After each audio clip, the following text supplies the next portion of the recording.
ಈಗ ನಾನು ಕೃಷ್ಣ ಬೈರೇಗೌಡನಿಗೆ ಕೇಳಿದೆ, ಎಷ್ಟು ಜನ ಸರ್ಕಾರಿ ಸರ್ವೇಯರ್ಸು ಖಾಲಿ ಇದ್ದಾವೆ ಅಂತ ಕೇಳಿದಾಗ ಆಗ 750 ಜನ ಖಾಲಿ ಇದ್ದಾವೆ ಅಂತ ಹೇಳಿದ್ರು. ಅಷ್ಟು ಭರ್ತಿ ಮಾಡಿಬಿಡಿ ಅಂತ ಹೇಳಿದೆ. ಸೊ ಈಗ ಅರ್ಜಿ ಕರೆದು ಪರೀಕ್ಷೆನೂ ಕೂಡ ನಡೀತಾ ಇದೆ. ಮುಂದಿನ ತಿಂಗಳು 10, 11ಕ್ಕೆ ಪರೀಕ್ಷೆ ಎಲ್ಲ ನಡೀತದೆ. ಇನ್ನೊಂದು 2-3 ತಿಂಗಳಲ್ಲಿ ಅವರಿಗೆ ನೇಮಕಾತಿ ಪತ್ರನೂ ಕೂಡ ಕೊಟ್ಬಿಡ್ತೀವಿ. ಮತ್ತು ಇತ್ತು ಅತ್ಯಂತ ಪಾರದರ್ಶಕವಾಗಿ ನಡೆದಿರ್ತಕ್ಕಂಥದ್ದು.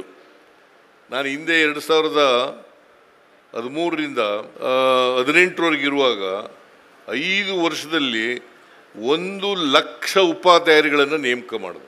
1 ಲಕ್ಷ. ಗೋವಿಂದೇಗೌಡರು ಪ್ರೈಮರಿ ಎಜುಕೇಷನ್ ಮಿನಿಸ್ಟರ್ ಆಗಿದ್ದರು. ಆಗ ನಾನು ಹೇಳಿದೆ ಗೋವಿಂದೇಗೌಡರಿಗೆ, ಎಷ್ಟು ಖಾಲಿ ಹುದ್ದೆಗಳಿದ್ದಾವೆ ಅಷ್ಟನ್ನು ಭರ್ತಿ ಮಾಡಿಬಿಡಿ ಮತ್ತು ಪಾರದರ್ಶಕವಾಗಿ ಮಾಡಿ ಅಂತ ಹೇಳಿದ್ರಿ. ಗೋವಿಂದೇಗೌಡರು ಭಾಳ ಪ್ರಾಮಾಣಿಕರಾಗಿದ್ದರು.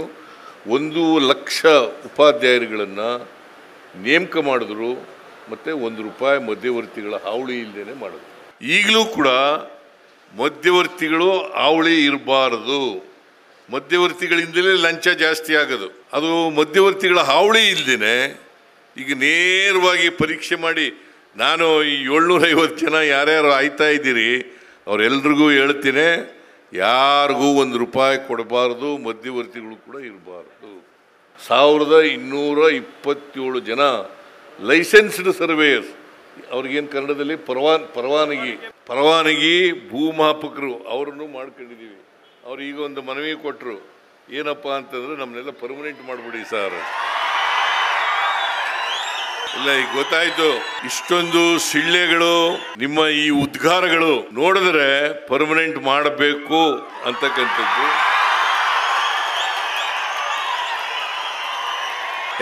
ಆಯ್ತು ಬಿಡಿ, ಆಯ್ತು.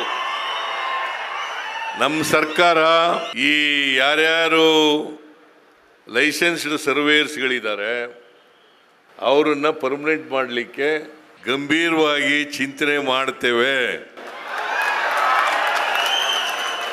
36 ಜನ ಅಸಿಸ್ಟೆಂಟ್ ಡೈರೆಕ್ಟರ್, ADLR, ಸಹಾಯಕ ನಿರ್ದೇಶಕರು, ಅವರನ್ನು ಕೂಡ ಇನ್ನು 2 ತಿಂಗಳಲ್ಲಿ ನೇಮಕ ಮಾಡಿ ಆದೇಶ ಕೊಡ್ತೇವೆ.